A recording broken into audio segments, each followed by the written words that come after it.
Assalamualaikum warahmatullahi wabarakatuh. Selamat pagi. Bagaimana kabarnya hari ini? Semoga dalam keadaan sehat walafiat, amin. Sebelum kita belajar, jangan lupa baca doa dulu ya. Hari ini kita akan belajar tema 7 peristiwa dalam kehidupan, subtema 1 peristiwa kebangsaan masa penjajahan, dan kita masuk pada pembelajaran pertama.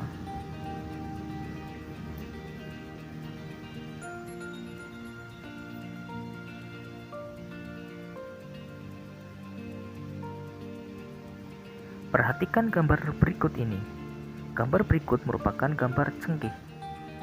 Gambar yang sebelah kiri merupakan buah cengkeh sebelum dikeringkan, dan gambar sebelah kanan merupakan buah cengkeh setelah dikeringkan.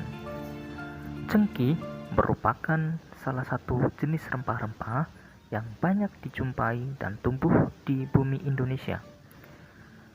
Kehadiran cengkeh di Indonesia dapat meningkatkan nilai ekonomis dan kesejahteraan rakyat Indonesia. Namun, di samping itu, kehadiran cengkeh di Indonesia yang sangat melimpah menyebabkan bangsa Eropa berbondong-bondong masuk ke daratan Indonesia dengan tujuan untuk menghasilkan dan mendapatkan rempah-rempah. Manfaat cengkeh yang pertama, sebagai bumbu masak, cengkeh digunakan dalam bentuk bunga utuh atau dalam bentuk bubuk. Yang kedua, cengkeh juga dimanfaatkan oleh bangsa Cina dan Jepang sebagai dupa. 3. Minyak cengkeh digunakan sebagai aromaterapi dan obat sakit gigi. Ayo, siapa nih yang giginya sakit? Silakan diobati dengan minyak cengkeh ya. Pada masa pemerintahan kerajaan-kerajaan Islam di Indonesia, datanglah orang-orang Eropa yang mengadakan pelayaran samudera. Kedatangan orang-orang Eropa di Nusantara mula-mula disambut baik oleh bangsa Indonesia. Namun, ketika orang-orang Eropa itu berusaha menguasai Nusantara, mereka mendapatkan reaksi keras berupa perlawanan-perlawanan di berbagai daerah.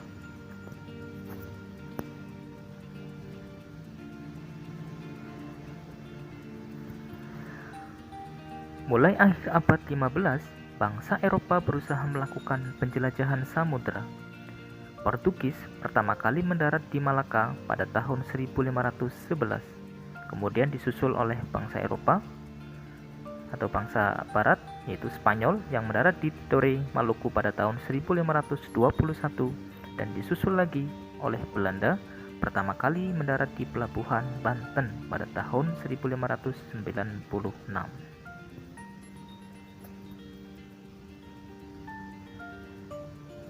Faktor-faktor bangsa Eropa datang ke Indonesia. Yang pertama, adanya keinginan mencari kekayaan atau gold.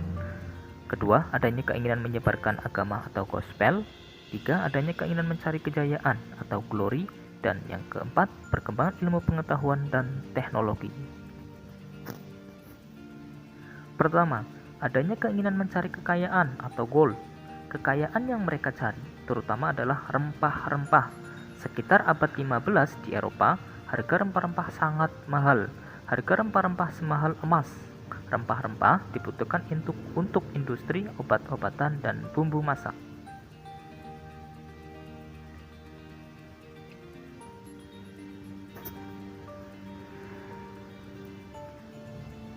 Kemudian yang B, adanya keinginan menyebarkan agama atau gospel. Selain mencari kekayaan dan tanah jajahan, bangsa Eropa juga membawa misi khusus. Misi khusus tersebut adalah menyebarkan agama kepada penduduk daerah yang dikuasainya. Tugas mereka ini dianggap sebagai tugas suci yang harus dilaksanakan ke seluruh dunia dan dipelopori oleh bangsa Portugis. Yang C, adanya keinginan mencari kejayaan atau glory. Di Eropa, ada suatu anggapan bahwa apabila suatu negara mempunyai banyak tanah jajahan, negara tersebut termasuk negara yang jaya. Dengan adanya anggapan ini, negara-negara Eropa berlomba-lomba untuk mencari tanah jajahan sebanyak-banyaknya. D. Perkembangan ilmu pengetahuan dan teknologi. Semakin pesatnya perkembangan zaman, dapat disertai dengan pengetahuan dan teknologi yang semakin berkembang. Di antaranya, 1. dikembangkannya teknik pembuatan kapal yang dapat digunakan untuk mengarungi samudra luas. 2. Ditemukannya mesiu untuk persenjataan. Dan yang ketiga, ditemukannya kompas. Nah, setelah mendapatkan penjelasan dari Pak Aris, ini ada beberapa soal yang harus kita jawab. Kita jawab bersama-sama ya. Soal pertama, siapa yang dimaksud dengan bangsa Barat? Jawabannya adalah bangsa-bangsa Eropa.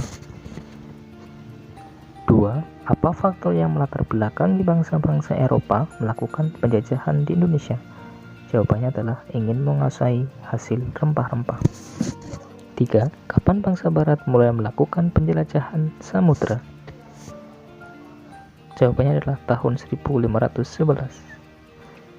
4. Di mana bangsa Barat pertama kali mendarat di Indonesia? Jawabannya adalah Maluku. 5. Mengapa bangsa Barat melakukan penjelajahan samudra? Jawabannya adalah mencari kekayaan, menyebarkan agama, mencari kejayaan, dan perkembangan iptek. Pernahkah kamu mengamati benda-benda yang ada di sekitarmu? Benda-benda yang ada di sekitarmu memiliki sifat dan wujud yang berbeda-beda. Masih ingatkah kamu wujud-wujud benda? Dan tahukah kamu cara membedakannya?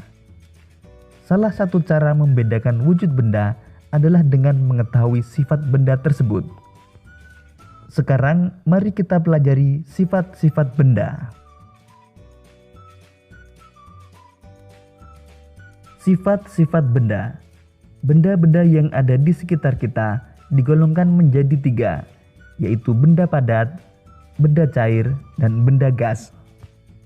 Ketiganya memiliki sifat yang berbeda. Pertama, benda padat.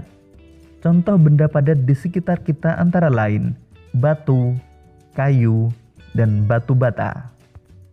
Sifat benda padat antara lain: pertama, bentuk dan volume tetap.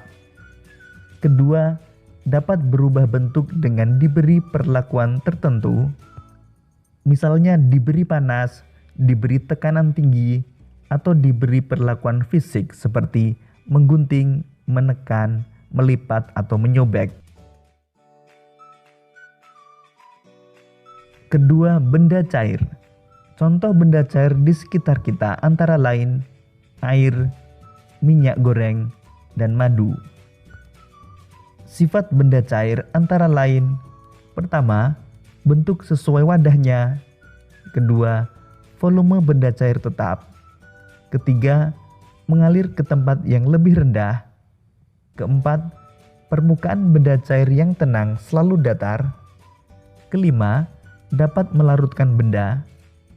Keenam, dapat meresap melalui celah-celah kecil.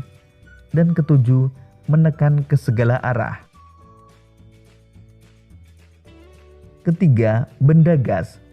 Contoh benda gas di sekitar kita antara lain udara, asap, dan uap air. Sifat benda gas antara lain: pertama, bentuk dan volume tidak tetap. Kedua, menempati ruang. Dan yang ketiga, menekan ke segala arah. Demikianlah pembelajaran hari ini, yaitu tema 7, peristiwa dalam kehidupan.